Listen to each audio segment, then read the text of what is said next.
नमस्कार, कैसे हैं आप सब दोस्तों। अगर आप आर ओ एग्ज़ाम की तैयारी कर रहे हैं दोस्तों, तो ये वीडियो आपके लिए। आपको पता है कि 27 जुलाई को पेपर होने वाला है, तो सभी लोग का तैयारी अच्छा चल रहा होगा, आई होप, और अच्छा होना भी चाहिए। सभी लोग इस समय ज्योग्राफी, हिस्ट्री, पॉलिटी, करंट पर सब एकदम टूटे हुए पड़े हैं। अच्छी बात है, लेकिन एक चीज़ सब थोड़ा थोड़ा भूल रहे हैं, वो है रीजनिंग और मैथ।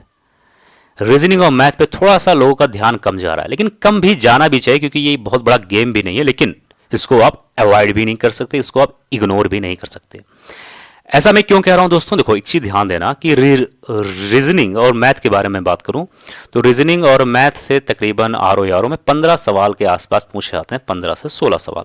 अब इसके लिए क्या करना है, क्या पढ़ें क्या ना पढ़ें। देखो दोस्तों, अगर आप लोग एग्जाम की तैयारी करो सीरियसली, तो आप मेरे बातों से एग्री करोगे। आप सच सच बताना, अगर आप यूपी पीसीएस का भी एग्जाम अगर आप लोगों ने दिया होगा, तो सच सच बताना कि क्या सीसेट, यानी कि मैं बात करूं मैथ और रीजनिंग के जो सवाल हैं, वहां पर कोई चेंजेस आपको कभी भी देखने को मिला? नहीं मिला ना। अगर नंबर सिस्टम से सवाल आते हैं, नंबर सिस्टम से, कोडिंग डिकोडिंग से आते हैं, क्लॉक से आते हैं, या फिर कैलेंडर से आते हैं, तो सवाल हमेशा एक ही जैसे होते हैं दोस्तों, बस उसमें नंबर चेंज होता है। यानी मैं बात करूं, कोई सवाल इससे 2-3 साल पहले आया जिसमें मान लो ये लिखा है 3x+5, एक बात बता रहे हैं, तो इस साल ये आ सकता है 7x+4। बस इतना ही अंतर होता है, और कुछ भी अंतर नहीं होता है। सवाल एक ही तरीके का आते हैं, बस नंबर्स थोड़ा बहुत चेंज हो जाते हैं। दोस्तों, आर ओ अगर तैयारी कर रहे हो, अगर आप रीजनिंग और मैथ के लिए अगर आप तैयारी करना चाहते हो, कहाँ से पढ़ें? सिर्फ एक काम करो, यूपी पीसीएस और आर ओ अगर आप आर ओ का मुश्किल से मुश्किल 10 साल का पीवाईक्यू बढ़िया सॉल्व कर लो। पीवाईक्यू बहुत ज़्यादा है, मैं पीवाईक्यू पे बार बार फोकस करता हूँ। इसके पीछे कारण है दोस्तों, बहुत बड़ा कारण है, मैंने एहसास किया है। मान लो आप कहीं घूमने जा रहे हो, मैं फिर से वही एग्जांपल दे रहा हूँ।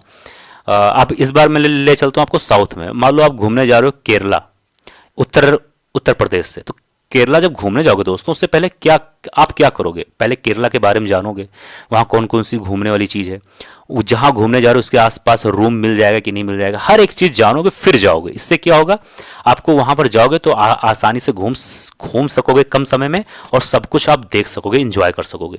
सेम इसी तरीके से है, अगर आप कोई भी एग्जाम देने जा रहे हो, खासतौर पे आर ओ एग्जाम, तो पीवाईक्यू यही रोल प्ले करता है।